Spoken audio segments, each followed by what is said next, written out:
2026 ഫെബ്രുവരി അവസാന വാരത്തിലാണ് പശ്ചിമേഷ്യയിലെ സംഘർഷത്തെ തുടർന്ന് ഹോർമുസ് കടലിടുക്ക് അടച്ചത്.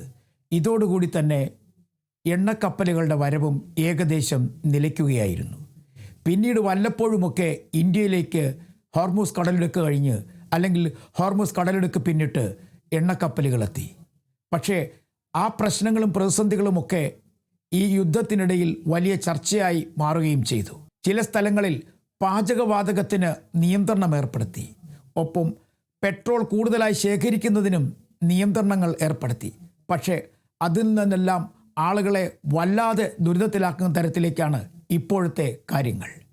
കഴിഞ്ഞ 10 ദിവസത്തിനിടയ്ക്ക് 4 പ്രാവശ്യമാണ് പെട്രോളിനും ഡീസലിനും വില കൂടിയത്. പെട്രോളിന് ഏകദേശം 8 രൂപയും ഡീസലിന് 7 രൂപയിലധികവും കൂടിക്കഴിഞ്ഞിരിക്കുന്നു. ഇത് വല്ലാത്ത വിലവർധന എന്ന് തന്നെയാണ് എല്ലാവരും പറയുന്നത്. ഇത് സാധാരണക്കാരെ വല്ലാതെ ബുദ്ധിമുട്ടിലാക്കുന്നുവെന്നും വലിയ തരത്തിലുള്ള ആരോപണങ്ങൾ ഉണ്ട്. പ്രത്യേകിച്ചും പ്രതിപക്ഷ രാഷ്ട്രീയ പാർട്ടികൾ കേരളത്തിലും തമിഴ്നാട്ടിലും ആന്ധ്രയിലുമൊക്കെ തന്നെ വലിയ തരത്തിലുള്ള പ്രതിഷേധമാണ് കേന്ദ്ര സർക്കാരിനെതിരെ ഉയരുന്നത്. പെട്രോളിൻ്റെയും ഡീസലിൻ്റെയും വില ഉയരുമ്പോഴും ക്രൂഡ് ഓയിലിൻ്റെ വില ചിലപ്പോഴൊക്കെ താഴുകയും ചെയ്യുന്നുണ്ട്. എന്നിരുന്നാൽ തന്നെയും എണ്ണ കമ്പനികൾക്ക് വില വർധനയ്ക്ക് സ്വതന്ത്രമായ അധികാരം നൽകിയതാണ് ഇത്രയധികം പ്രതിസന്ധിക്ക് കാരണമെന്നാണ് രാഷ്ട്രീയ പാർട്ടികൾ ഓരോരുത്തരും പറയുന്നത് അല്ലെങ്കിൽ ആരോപിക്കുന്നത്. കേരളത്തെ സംബന്ധിച്ചിടത്തോളം ഇതിപ്പോൾ ഒരു രാഷ്ട്രീയ വിഷയമായി മാറുകയാണ്. എണ്ണവില വർധന പരിശോധിച്ച് നടപടിയെടുക്കുമെന്ന് മുഖ്യമന്ത്രി വി.ഡി. സതീശൻ പറയുന്നു. മുഖ്യമന്ത്രി ഇടപെട്ട് എണ്ണവില കുറയ്ക്കുന്നതിന് ആവശ്യമായ എന്തെങ്കിലും നിലപാടുകൾ സ്വീകരിക്കണമെന്ന് മുൻ മുഖ്യമന്ത്രിയും ഇപ്പോഴത്തെ പ്രതിപക്ഷ നേതാവുമായ പിണറായി വിജയനും ആവശ്യപ്പെടുന്നു. കേരളത്തെ സംബന്ധിച്ചിടത്തോളം ഇരുചക്ര വാഹനമുള്ളവരും അല്ലെങ്കിൽ വാഹനങ്ങളുള്ളവർ വളരെയധികം കൂടുതലുണ്ട് എന്ന് വേണമെങ്കിൽ പറയാം.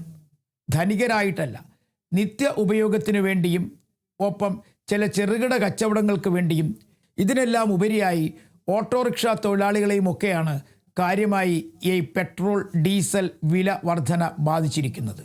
മാത്രവുമല്ല, CNGക്കും വില കൂടുകയാണ്. നേരത്തെ വലിയ തരത്തിൽ പ്രകൃതിവാതകത്തിന് വില വർദ്ധിപ്പിച്ചു. ഇതോടുകൂടി ഹോട്ടലുകളും വലിയ പ്രതിസന്ധിയിലായി.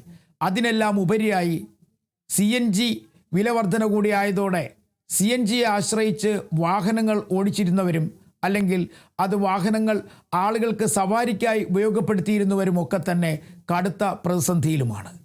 ഈ പ്രശ്നം എന്ന് തീരും എന്നാണ് എല്ലാവരും ചോദിക്കുന്നത്. എണ്ണ കമ്പനികൾക്ക് നഷ്ടം നികത്തുന്നതിന് ചില സഹായങ്ങളൊക്കെ കേന്ദ്ര സർക്കാർ ചെയ്തു. പക്ഷേ ഈ എണ്ണവില വർദ്ധിക്കാൻ തുടങ്ങിയതോടെ BJP നേതാക്കന്മാരെല്ലാം മൗനത്തിലാണ്. പ്രത്യേകിച്ചും കേരളത്തിലെ നേതാക്കന്മാർ. സംസ്ഥാന അധ്യക്ഷൻ പോലും ഇതുമായി ബന്ധപ്പെട്ട് ഒന്നും തന്നെ പറയുന്നില്ല. കാരണം അദ്ദേഹം ഒരു MLA കൂടിയാണ് സംസ്ഥാനത്തെ. എന്തെങ്കിലും ഒരു പത്രക്കുറിപ്പെങ്കിലും ഇറക്കുമെന്നുള്ള പ്രതീക്ഷ എല്ലാവർക്കും ഉണ്ടായിരുന്നു. പക്ഷേ അവിടെയും മൗനമാണ്. ദേശീയ തലത്തിലല്ല, ഒരു അന്തർദേശീയ തലത്തിലുള്ള പ്രതിഭാസമാണ് ഈ വിലവർധനയ്ക്ക് കാരണമെന്നാണ് ചില BJP നേതാക്കന്മാർ പറയുന്നത്. പക്ഷേ അതിനുമപ്പുറം മറ്റൊരു കാര്യം കൂടിയുണ്ട്. എണ്ണ കമ്പനികൾക്ക് സ്വതന്ത്രമായി വില വർദ്ധിപ്പിക്കുന്നതിനുള്ള അധികാരം നൽകിയതാണ് ഒരു പരിധിവരെ ഈ പ്രശ്നത്തിന് കാരണമെന്നാണ് പ്രതിപക്ഷ കക്ഷികൾ ആരോപണമായി ഉന്നയിക്കുന്നത്. ഒരു പക്ഷേ അത് ശരിയായിരിക്കാം. എങ്കിൽ തന്നെയും പ്രതിസന്ധികളെക്കുറിച്ച് നന്നായി എല്ലാവർക്കും അറിയുകയും ചെയ്യാം. ഈ പ്രതിസന്ധികളൊക്കെ നിലനിൽക്കുമ്പോഴും കേന്ദ്ര സർക്കാരിൻ്റെ പെട്രോളും ഡീസലുമായൊക്കെ ചുമതലയുള്ള മന്ത്രിമാർ പറയുന്നൊരു കാര്യമുണ്ട്. ഒരു തരത്തിലും ആശങ്ക വേണ്ട, പെട്രോൾ തീരുമെന്നോ ഡീസൽ തീരുമോ എന്നുള്ള കാര്യത്തിൽ. കാരണം അത്രയധികം സ്റ്റോക്ക് ഇന്ത്യയിലുണ്ടെന്നാണ്.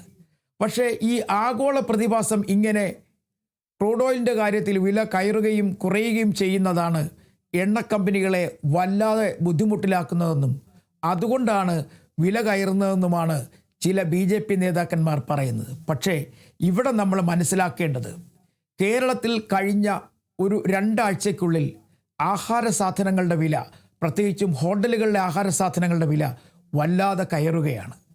അവർ പ്രതിസന്ധിയിലാണെന്ന് പറയുന്നു. ഒരു പരിധിവരെ കാര്യങ്ങൾ ശരിയാണ്.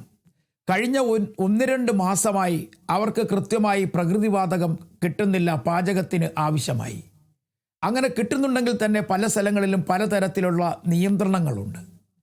ആ നിയന്ത്രണങ്ങൾക്കും അപ്പുറം കടുത്ത വിലയുമാണ്. അങ്ങനെ വാങ്ങിക്കുന്ന ഈ പാചകവാതകം ഉപയോഗിച്ച് പാചകം ചെയ്യുന്ന ഭക്ഷ്യവസ്തുക്കൾ വിൽക്കുമ്പോൾ അവർക്ക് മതിയായ വില ലഭിക്കുന്നില്ല, ഒപ്പം നഷ്ടം എന്നാണ് അവർ പറയുന്നത്. അങ്ങനെ ആദ്യഘട്ടത്തിൽ കേരളത്തിൽ ഭക്ഷ്യവസ്തുക്കൾക്ക് വില കൂടി. ഇനി വരും ദിവസങ്ങളിൽ മറ്റ് വസ്തുക്കൾക്കും വില കൂടും എന്ന് തന്നെയാണ് വ്യാപാരികൾ പറയുന്നത്. കാരണം ചരക്ക് ഗതാഗതത്തെ പോലും കാര്യമായി ബാധിക്കുന്ന തരത്തിലേക്ക് ഡീസലിൻ്റെ വില അനുദിവസം കൂടുകയാണ്. കാരണം 10 ദിവസത്തിനുള്ളിൽ 4 പ്രാവശ്യം വില കൂടിയതാണ് അവർ ഉദാഹരണമായി സൂചിപ്പിക്കുന്നത്.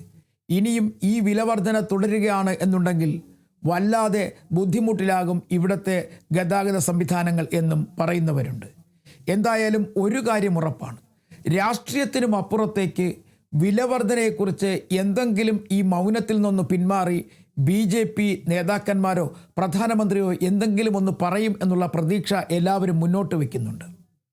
സാധാരണ ജനങ്ങൾക്ക് ജനപ്രിയ ബഡ്ജറ്റുകൾ അവതരിപ്പിക്കുന്ന ഒരു സർക്കാരാണ് കേന്ദ്രത്തിലുള്ളതെന്ന് BJP നേതാക്കൾ പറയുമ്പോഴും കേരളത്തിലുള്ള സാധാരണക്കാരാണ് ഈ പെട്രോൾ ഡീസൽ വിലവർധനയുടെ പേരിൽ വല്ലാതെ ബുദ്ധിമുട്ടുന്നത്.